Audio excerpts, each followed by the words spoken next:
সুন্দরপুর নামে ছোট একটা গ্রাম ছিল। সেই গ্রামে রফিক মিয়ার একটি তরমুজের ক্ষেত ছিল, আর সেই ক্ষেত দেখাশোনা করত আব্দুর রহিম নামে এক দরিদ্র কৃষক। রফিক মিয়া সেই ক্ষেত মাঝে মাঝে দেখতে আসতো।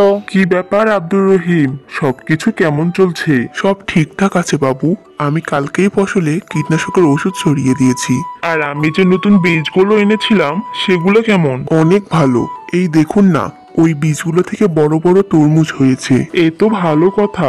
বড় বড় তরমুজের তো বেশি দাম পাবো আমরা। হ্যাঁ বাবু, অনেক ভালো দাম পাওয়া যাবে। এভাবে মাঝে মাঝে রফিক মিয়া তার তরমুজের ক্ষেত দেখতে আসতো। রহিম মিয়া সকাল থেকে সন্ধ্যা পর্যন্ত তরমুজের ক্ষেত দেখাশোনা করত, আর সন্ধ্যা নামলেই সে বাড়িতে চলে যেত। হ্যাঁ গো, ছেলেটা কতদিন থেকে বায়না করছে একটা নতুন জামা কিনে যাচ্ছে। হাতে তো বর্তমানে কোনো টাকা নেই গিন্নি। বাবু কিছুদিনের মধ্যেই টাকা দেবে। সেই টাকা দিয়েই না হয় ছেলেটার জন্য জামা কিনে আনবো। রফিক বাবুর তরমুজের ক্ষেতে এবার ফলন কেমন হলো গো? ফলন বেশ ভালো হয়েছে গিন্নি। আর তরমুজগুলোও অনেক বড় বড় হয়েছে। বিক্রি করলে অনেক ভালো দাম পাওয়া যাবে। আর বাবু বলেছেন তরমুজগুলো বেশি দামে বিক্রি করতে পারলে এবার আমার মাইনেটাও বাড়িয়ে দেবে। এ তো অনেক ভালো কথা গো। আচ্ছা, অনেক রাত হয়েছে, চলো এবার ঘুমিয়ে পড়ি। কাল সকালে তো আবার মাঠে যেতে হবে তোমাকে। হ্যাঁ হ্যাঁ, অনেক রাত হয়েছে, এবার ঘুমিয়ে পড়ি। পরদিন সকালে আব্দুর রহিম তরমুজের ক্ষেত দেখাশোনার জন্য আসে। এ কি, এই জায়গাটা কেমন ফাঁকা ফাঁকা লাগছে না? মনে হচ্ছে কাল এখানে দুটো বড় বড় তরমুজ দেখেছিলাম, কিন্তু আজ গেল কই? না না, এখান থেকে আবার তরমুজ কে নিয়ে যাবে? মনে হচ্ছে আমার মনের ভুল। যাই, ওদিকটাতে বসে পাহারা দেই।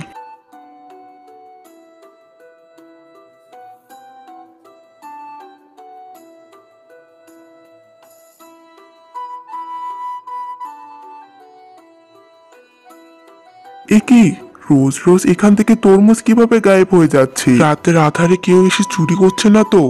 এভাবে চলতে থাকলে তো আমার চাকরিটাও থাকবে না। আজ আমাকে দেখতেই হবে কে এসে তরমুজ চুরি করে নিয়ে যায়। চোরকে আজ আমি হাতে নাতে ধরবো। সেদিন আর আব্দুর রহিম বাড়িতে না গিয়ে তরমুজ ক্ষেতের পাশে একটি বড় গাছের পিছনে লুকিয়ে থাকে।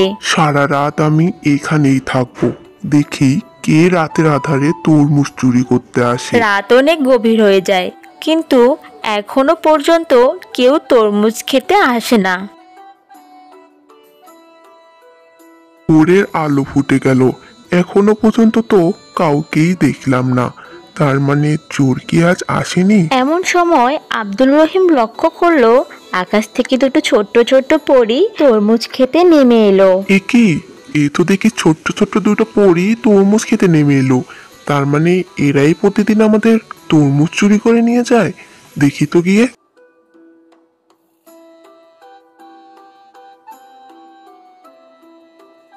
আপনারা দুজন তো পরী, তাহলে আমার তরমুজ কেন চুরি করছেন? ও, তাহলে এই ফলের নাম তরমুজ।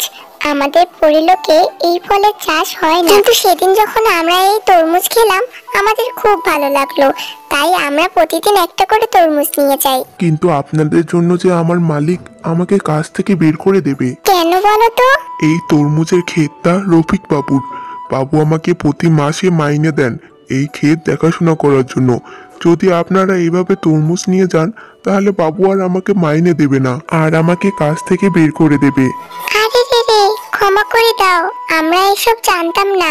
আমাদের তরমুজ খুব পছন্দ, কিন্তু আমরা তোমার সাথে অন্যায় হতে দিতে পারি না। আমার কাছে একটা পরামর্শ আছে, আপনি কি আমাদের সাথে আমাদের জগতে যাবেন? আপনি আমাদের তরমুজের চাষ শিখিয়ে দিন, আর আমরা তার বদলে আপনাকে অনেকগুলো সোনার মুদ্রা দিব। সোনার মুদ্রা? হ্যাঁ, আর তারপর আমরা নিজেদের জন্য নিজেরাই তরমুজ চাষ করব। হ্যাঁ, আমি রাজি। এরপর পরীরা আব্দুর রহমানের হাত ধরে উড়িয়ে নিয়ে যায় পরীরাজ্যে।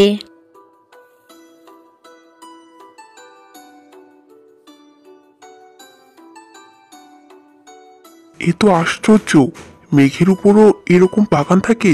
আমি তো নিজের চোখকে বিশ্বাসই করতে পারছি না। এই মেঘ জাদুই, এই মেঘ তোমাদের মাটির মতোই হয়, এর মধ্যে যে কোনো বীজ পুঁতলে সেটা পৃথিবীর মতোই ফলন হয়ে যাবে। আব্দুর রহমান মেঘের উপর কিছু তরমুজের বীজ ছিটিয়ে দেয়। কিছুক্ষণের মধ্যে সেখানে তরমুজের গাছ বেরিয়ে আসে আর সেখানে বড় বড় তরমুজ ধরে। আরে বাহ, এখানে তো দেখছি বীজ ফেলার সাথে সাথেই তরমুজের গাছ হয়ে গেল। তরমুজের গাছের কিন্তু অনেক যত্ন নিতে হয়, রোজ পানি দিতে হয় আর খেয়াল রাখতে হয় যেন গাছে পোকামাকড় না হয়ে যায়, তাহলে কিন্তু গাছ মরে যাবে। চিন্তা করো না, এটা পরিলোক। এখানে তোমাদের পৃথিবীর মতো গাছপালায় পোকামাকড় হয় না, আর আমরা রোজ তরমুজ গাছে পানি দেব। আর এই নাও, এই স্বর্ণ মুদ্রাগুলো আমরা তোমাকে উপহার হিসেবে দিলাম। এরপর পরীরা জাদু করে আব্দুর রহমানকে তার বাড়িতে পৌঁছে দেয়। হ্যাঁ গো, তুমি সত্যি বলছো? আমি তো বিশ্বাসই করতে পারছি না, এতগুলো স্বর্ণ মুদ্রা। হ্যাঁ গো হ্যাঁ, আমি সত্যি বলছি। আমাদের তাহলে তো আর কোনো কষ্টই থাকলো না। এই স্বর্ণ মুদ্রাগুলো বিক্রি করে আমরা একটা জমি কিনে ফেলি, আর সেই জমিতে আমরা তরমুজ চাষ করা শুরু করে দেই। কি বলো? হ্যাঁ গিন্নি, কথাটা তুমি মন্দ বলনি, তাহলে তাই করি। এরপর আব্দুর রহিম একটা জমি কেনে আর সেখানে তরমুজ চাষ করা শুরু করে দেয়। এভাবেই তাদের দিন সুখে শান্তিতে কাটতে থাকে।